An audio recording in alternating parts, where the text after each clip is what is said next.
Hi అండి, ఎలా ఉన్నారు అందరూ? నేను మీ వాసక్క ఒమాన్ నుంచి. మీరు ఇప్పుడు చూస్తున్నారు కదా ఇన్స్టెంట్ అరబిక్ కాఫీ మిక్స్.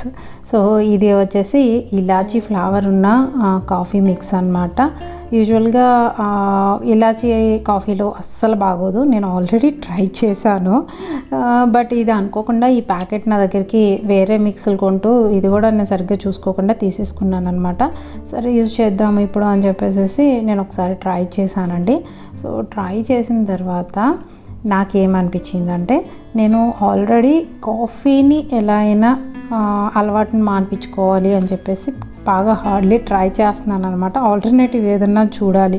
ఒక అలవాటు మానేయాలి అంటే ఆ టైంలో మనం వేరే దాన్ని దేన్నైనా పెట్టుకున్నట్లయితే కొంచెము మన దృష్టి ఆ మెయిన్ ఏదైతే మనం అలవాటుని మానుకోవాలనుకుంటున్నామో దాని మీదకి వెళ్ళకుండా ఉంటుంది కదా. సో దానికోసము అన్నట్లుగా అన్నీ ట్రై చేస్తున్నాను అనమాట. సో అనుకోకుండా ఈ మిక్స్ వచ్చింది కదా, సరే నేను చూద్దాము అని చెప్పేసి ట్రై చేశానండి. సో ఇప్పుడు చూసారు కదా, జస్ట్ పౌడర్ వేసి మిల్క్ షుగర్ ఏమి యాడ్ చేయట్లేదు, జస్ట్ హాట్ వాటర్ అనమాట. సో యాడ్ చేసి అంటే మొత్తం వేసేయలేదండి, కొంచెం ట్రై చేశాను అనమాట. సో తాగేసరికి నాకు ఎట్లా అనిపించిందంటే, ఇది మంచి స్ట్రాంగ్ ఇలాచీ ఉంటుంది కదా, లైక్ లోపల మన యాలకుల్లో లోపల గింజలు ఉంటాయి చూసారా, బ్లాక్ సీడ్స్. సో అవి ఎట్లా ఉంటాయి, సో అలాంటి ఘాటుగా ఉండే ఒక స్మెల్ వచ్చిందనమాట, ఫ్లేవరు. సో ఫస్ట్ కొంచెం ఇబ్బంది పడ్డా నోట్లో పెట్టుకునేదాకా, బట్ తాగిన తర్వాత సిప్ చేసిన తర్వాత మంచి రిఫ్రెష్మెంట్ అనిపించింది అనమాట. నాకు బాగా అనిపించింది. సో యాక్చువల్లీ నేను ఎక్స్పెక్ట్ చేయలేదు ఈ ఫ్లేవర్ అట్లా ఉంటుంది అని చెప్పేసి, బట్ డెఫినెట్గా ఒక మంచి ఆల్టర్నేటివ్ ఏమో అనిపించింది నాకు. సో అందుకని నేను మీ అందరితో షేర్ చేసుకుంటున్నాను ఈ విషయాన్ని. ఆల్రెడీ ఈ బ్రూ సీసాలు తాగేశానండి. 15 years నుంచి కాఫీ తాగుతూనే ఉన్నాను. అంతకుముందు స్టార్టింగ్లో కొంచెం ఫిల్టర్ కాఫీ అట్లా వాడేదాన్ని, బట్ ఇంకా తర్వాత ఉండగా ఇంకా స్ట్రాంగ్ డోసెస్ పెరుగుతూ వచ్చాయన్నమాట, తగ్గట్లేదు ఎక్కడ అలవాటు. కాఫీ ఎక్కువ బ్రౌన్ కలర్లోగా కలిపేసుకోవడము, డార్క్గా చేసుకోవడము అట్లా తాగితే కానీ దాని కిక్ రావట్లేదు అనమాట. సో అంతగా అలవాటు అయిపోయింది. సో దాని నుంచి బయటపడడం కోసం ఇప్పుడు ఈ కార్డమమ్ ఏదైతే ఉందో, ఈ ఇలాచీ ఫ్లేవర్ ఉన్నటువంటి ఈ మిక్స్ నాకు బాగా అనిపించింది అనమాట. సో నాలాగా టీ కాఫీ అలవాట్లు ఉన్న వాళ్ళు ఎవరైతే మానేయాలని ట్రై చేస్తుంటారో వాళ్ళకి హెల్ప్ అవుతుంది అన్న ఉద్దేశంతో నేను దీన్ని అయితే షేర్ చేసుకున్నాను. సో మీరు కూడా ఇలాంటిది ఏమైనా దొరికితే మీరు తప్పకుండా ట్రై చేయండి. సో ఇప్పుడైతే నేను కొన్ని గింజల్ని నానబెడుతున్నానండి. ఇవి చూసారు కదా, శనగలు, బొబ్బర్లు, పెసలు, బఠానీ ఇవన్నీ కలిపి నేను ఒక డబ్బాలో వేసుకుని పెడతాను అనమాట. ఎందుకంటే ముందు రోజు నానబెడితే నెక్స్ట్ డేకి స్ప్రౌట్స్ కింద దాన్ని తీసుకోవచ్చు. లేదు అనుకుంటే వీక్లీ 2 or 3 నేను వీటిని ఉడకబెట్టేసేసి మన స్నాక్ ఐటెంలో కానీ లేదా డిన్నర్ టైంలో కానీ ఇచ్చేస్తూ ఉంటాను అనమాట. ఇది ఎక్కువసేపు నానాల్సి ఉంటుంది కాబట్టి నేను మార్నింగే వీటిని నానబెట్టేస్తున్నాను. సో మోస్ట్లీ ఏంటి అని అంటే, నా కుకింగ్ స్టైల్ వచ్చేసి మనం ఎర్లీ ఏజెస్లో అంటే 20s 30sలో ఉన్నప్పుడు ఎలాంటి ఫుడ్ అయినా తినచ్చండి. సో అప్పుడు మన బాడీలో మెటబాలిజము అండ్ డైజెషన్ సిస్టమ్ అంతా ఎవ్రీథింగ్ చాలా ఫాస్ట్గా ఉంటుంది కాబట్టి వాటిని డైజెస్ట్ చేసుకుంటాయి. బట్ 30s దాటి మనం 40sకి వస్తున్నామంటే డెఫినెట్గా మన ఫుడ్లో చాలా చేంజెస్ చేసుకోవాలన్నమాట. సో నేను కూడా స్లోగా నా ఫుడ్లో చేంజెస్ అయితే చేస్తున్నాను. సో ఎవరికైనా యూస్ అవుతుంది అనే ఉద్దేశంతో నేను ఏమేమి చేంజ్ చేస్తున్నానో అవన్నీ కూడా మీ అందరితో షేర్ చేసుకుంటున్నాను అనమాట.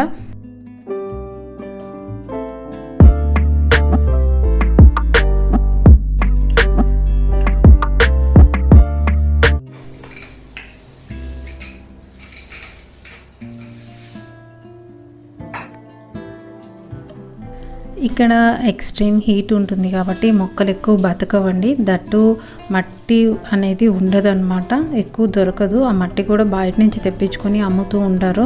బట్ నేను లాస్ట్ టైం కొన్నాను కానీ ఆ మట్టి కూడా ఇసుకలాగే ఉండిందనమాట. సో ఇలా మనీ ప్లాంట్ని దీన్ని ఇట్లా చంటి పాపాయిలాగా దాన్ని కాపాడుకోవాల్సి ఉంటుంది. సో చాలా కష్టపడి మనీ ప్లాంట్ అయితే పెంచుతున్నాం అనమాట. గుమ్మంలో ఒకటి పెట్టాము, అండ్ ఇదైతే నేను కిచెన్లో పెడుతుంటానండి.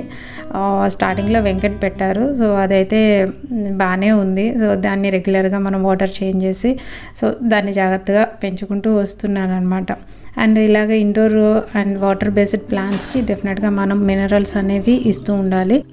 వాటి కోసం రెగ్యులర్ వాటర్ కంటే కూడా ఇలా బాటిల్ వాటర్ ఏదైతే ఉంటుందో ప్యాక్డ్ వాటర్, సో అది బాగా పనిచేస్తుంది అనమాట. సో ఫ్రెష్గా మంచిగా లీవ్స్ అవి హెల్తీగా కనిపిస్తూ ఉంటాయి.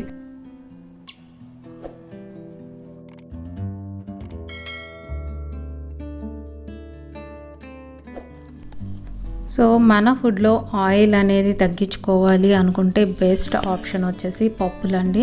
సో పప్పులు, సాంబారు ఇలాంటివి అనమాట. సో పప్పులు వండేటప్పుడు అయితే మనం ఏదో ఒక వెజిటబుల్ దాంట్లో యాడ్ చేస్తాము, లేదా లీఫీ వెజిటబుల్స్ ఏదో ఒకటి యాడ్ చేస్తాము.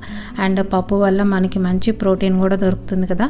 సో హెల్త్కి హెల్త్ ఉంటుంది, అట్ ద సేమ్ టైం మనము ఆయిల్స్ని అవాయిడ్ చేయడానికి అవకాశం ఉంటుంది కదా. సో ఈరోజు అయితే నేను శనగపప్పు వంకాయ వండుతున్నానండి. సో 4 వంకాయలు మిగిలాయి అనమాట. సో వాటితో కర్రీ చేయలేం కదా, అందుకనేసి శనగపప్పు వంకాయ కర్రీ చేస్తున్నాను. అండ్ జనరల్గా వంకాయలు కట్ చేసేటప్పుడు అడ్డదిడ్డలుగా కట్ చేస్తూ ఉంటారు కదా. సో అంటే నేను చాలాసార్లు మమ్మీని అడిగేదాన్ని, ఇట్లా ఎందుకు వంకరగా కట్ చేస్తున్నాం, మనం మామూలుగా వెజిటబుల్స్ కట్ చేసినట్టు స్ట్రైట్గా అండ్ అడ్డంగా కట్ చేయొచ్చు కదా అని చెప్పేసి. దానికి మమ్మీ ఏం చెప్పిందంటే, మనం అట్లా స్ట్రైట్గా కట్ చేసినట్లయితే లోపల ఎక్కడైనా పుచ్చులు ఏమన్నా ఉంటే కానీ మనకు కనిపించవు. ఇదే మనము ఆల్టర్నేట్గా అటు ఇటు జిగ్జాగ్లా కట్ చేస్తూ ఉన్నామంటే డెఫినెట్గా పుచ్చులు లాంటివి మనకి దొరుకుతాయి అని చెప్పి. సో ఇక్కడ చూస్తున్నారు కదా, డెఫినెట్గా నేను స్ట్రైట్గా కట్ చేసి ఉంటే నేను దాన్ని మిస్ అయ్యేదాన్ని అనమాట. ఇలా వంకరగా కట్ చేయడం వల్లే నాకు ఇక్కడ ఇలాంటి ఒక ప్రాబ్లం ఉంది అన్న విషయం అర్థమైందనమాట. సో ఎవరైనా కొత్తగా వంటలు చేసేవాళ్ళు వంకాయలు కట్ చేసేటప్పుడు సో ఇట్లా అడ్డంగా అండ్ నిలువుగా అట్లా ముక్కలుగా క్రాస్గా కట్ చేసుకోండి, లేకపోతే ఇట్లాగే మిస్ అయ్యే అవకాశం ఉంటుంది అనమాట. సో వెజిటబుల్స్ అంటే ఆనియన్స్ యూజ్ చేయట్లేదండి, ఓన్లీ పచ్చిమిర్చి, వంకాయలు అనమాట, అంతే. నేను ఇంకా ఎక్కువ ఇంగ్రీడియంట్స్ ఏం లేవు. అలాగే పసుపు, కారము, కొంచెం అల్లం వెల్లుల్లి పేస్ట్ అండి. ఇది ఆప్షనల్, కొంతమంది వేస్తారు, కొంతమంది వేయరు. నేనైతే వేస్తాను, కొంచెం పచ్చి వాసనలాగా ఉండకుండా ఉంటుంది అన్న ఉద్దేశంతో వేస్తానన్నమాట. సో అవి అయితే కుక్ అయిపోయిందండి, విజిల్స్ వచ్చిన తర్వాత తీసేసాను. ఇప్పుడు నేను ఎడిషనల్గా అంటే శనగపప్పు వంకాయ అట్లా చేస్తే అయిపోతుంది పోపు పెట్టుకుంటే, కానీ మనం ఇంకొంచెం హెల్తీగా దాన్ని ఏమైనా చేయగలమా అనుకున్నప్పుడు నేనైతే ఇప్పుడు కొబ్బరి యాడ్ చేస్తున్నాను అనమాట దీంట్లో. సో ఇది కూడా కొబ్బరి శనగపప్పు కూడా వండుతాం కదా, కాకపోతే ఇప్పుడు మూడింటిని మిక్స్ చేసేసాను అనమాట, కొబ్బరి, శనగపప్పు, వంకాయ. సో ఇప్పుడు 3 అంటే ఏదైనా సరే కొంచెం బెటర్గా ఏదైనా చేయగలమా, ఇంకొంచెం దాంట్లో యాడ్ చేయగలిగే వస్తువులు ఏమన్నా ఉన్నాయా, సో అలాగా యాడ్ చేసుకుంటూ మన ఫుడ్ని, మన రెగ్యులర్గా తీసుకున్న ఫుడ్ని కొంచెం హెల్తీగా చేసుకోవడమే అనమాట. సో పప్పు అయితే ఉడికిపోయింది కదా, ఇప్పుడైతే పోపు పెట్టేస్తున్నానండి.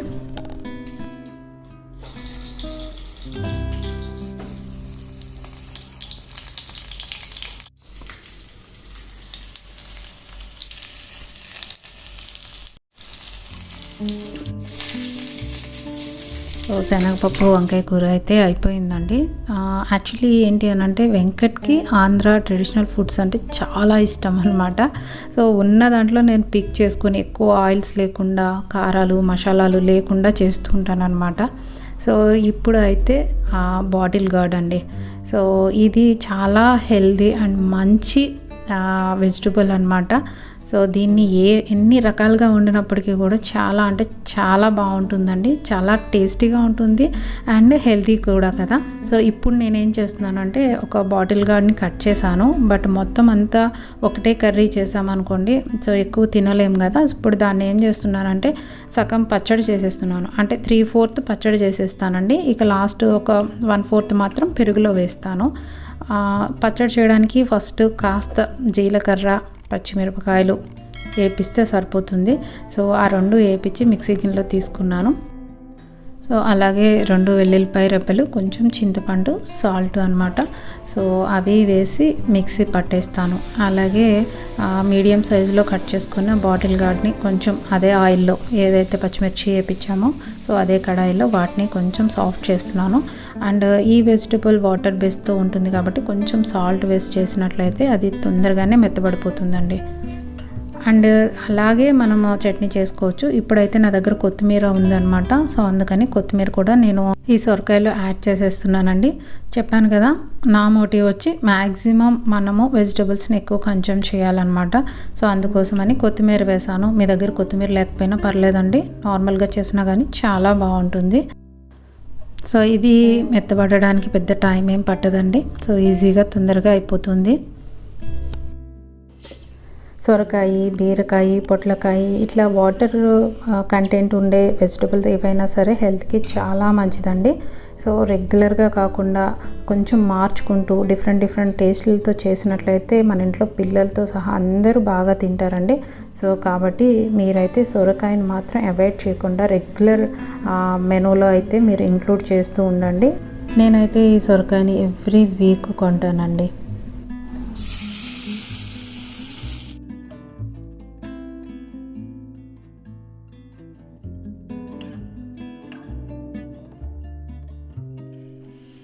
ఇంకొక 1/3 సొరకాయ ముక్కని పక్కన పెట్టాను కదండి, దాన్ని చిన్న ముక్కలుగా కోసి ఒక గిన్నెలో వేసి కొంచెం వాటర్ వేసేసి పొయ్యి మీద పెట్టి ఒక్క పొంగు రానిస్తానండి.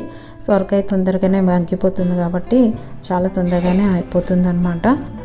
సో నేనైతే ఇప్పుడు దీంతో మజ్జిగ చారు చేస్తున్నానండి. నార్మల్ మజ్జిగ చారులో ఏంటంటే ఉల్లిపాయలు, పచ్చిమిరపకాయలు మాత్రమే వేస్తుంటాం కదా. సో దాంట్లో ఇలా ఒక వెజిటబుల్ యాడ్ చేసామనుకోండి, సో ఇది కూడా హెల్తీగా ఉంటుంది. సో సంథింగ్ డిఫరెంట్ టేస్ట్ ఉంటుంది కదా. సో అందుకోసం అని చెప్పేసి నేను దాన్ని ఇప్పుడు మజ్జిగ పులుసు చేయబోతున్నాను. ముక్కలు చల్లారిన తర్వాత దాంట్లో మనం ఎంత క్వాంటిటీలో మజ్జిగ చారు చేసుకుంటున్నామో అంత మజ్జిగ యాడ్ చేస్తున్నానండి. అలాగే ఉల్లిపాయలు, పచ్చిమిరపకాయలు కూడా యాడ్ చేసేస్తున్నానండి. సో వీటితో పాటు కొంచెం సాల్ట్ కూడా.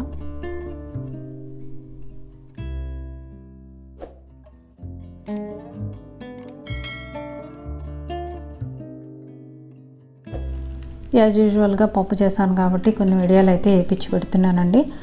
ఈ మజ్జిగ చారు పోపు పెట్టడానికి మాత్రం నేను 2 టేబుల్ స్పూన్స్ ఆయిల్ వాడాను అనమాట. ఎందుకు అంటే వడియాలు కూడా వేపిస్తున్నాను కదా, అందుకనమాట. సో రిమైనింగ్ ముందు చేసిన 2 వంటకాలకి పోపు పెట్టడానికి 1 స్పూను, అలాగే పచ్చడి తాలింపు పెట్టడానికి కూడా 1 స్పూనే యూజ్ చేశాను. బట్ ఈ మజ్జిగ చారు కోసం మాత్రం 2 టేబుల్ స్పూన్లు యూజ్ చేశానండి. ఇప్పుడు మజ్జిగ చారు తాలింపు పెట్టడానికి నేను ఆవాలు, జీలకర్రతో పాటు మెంతులు కూడా వేస్తున్నానండి. ఇందాక సొరకాయ పచ్చడిలో కూడా నేను మెంతులు పోపులో వేయడం జరిగిందనమాట. అది నేను పోపు చూపించలేదు కాబట్టి చెప్పలేదు. ఇక్కడైతే డెఫినెట్గా ఇలా మజ్జిగ చారులు కానీ, సాంబారు, రసము ఇలాంటివి ఏం పెట్టినా కానీ మెంతులు కొంచెం ఒక చారుడు వేసేసామనుకోండి బాడీకి చాలా అంటే చాలా మంచిది అనమాట. సో ఇప్పుడు మీరు చూసినవి సగ్గుబియ్యం అండి. నా దగ్గర సన్న సగ్గుబియ్యమే ఉన్నాయన్నమాట. సో వీటిని ఒక 2 స్పూన్లు నేను పోపులో వేస్తానండి. మజ్జిగ చారులు పెట్టేటప్పుడు ఇవి కలుపుతానమాట పోపులో. సో బాగుంటుంది టేస్ట్ కూడా. మీరు కూడా ట్రై చేసి చూడండి. ఎవరికైనా తెలియకపోతే సన్నవి అనే కాదు, లావు ఉన్నా కానీ చాలా బాగుంటుంది అనమాట. సో ఇప్పుడైతే నేను పోపులోనే ఆయిల్ బాగా మరిగి ఉంటుంది కదా, దాంట్లోనే ఒక 2 స్పూన్లు అయితే ఈ సగ్గుబియ్యం వేస్తున్నానండి. వేసేసి మజ్జిగ చారులో తిరగమూత పెట్టేస్తాను.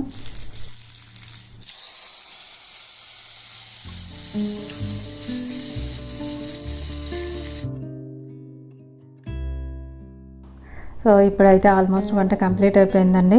చూసారు కదండి, రెగ్యులర్ చేసే వంటలోనే కొంచెం ఏదైనా యాడ్ చేసుకొని ఉన్నదాన్ని ఇంకొంచెం హెల్తీగా చేసుకొని తినడానికైతే మనం ప్రయత్నం చేయాలి.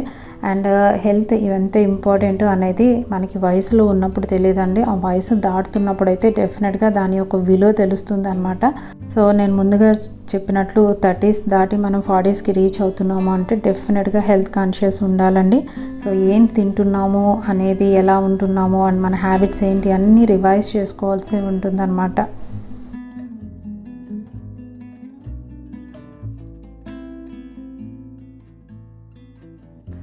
సో హెల్త్ గురించి ఓవర్ కాన్షియస్ అయిపోయి సో మనము కాంప్రమైజ్ అయ్యి చప్పటి food, oilless food, tasteless food తినాల్సిన అవసరం అయితే ఏమీ లేదండి. మనం రెగ్యులర్గా చేసుకునే వంటలోనే కొన్ని చేంజెస్ చేసుకుంటే డెఫినెట్గా మనం ఎక్కడ కాంప్రమైజ్ అవ్వకుండా హ్యాపీగా మనం నచ్చినవి వండుకొని తినచ్చు అనమాట.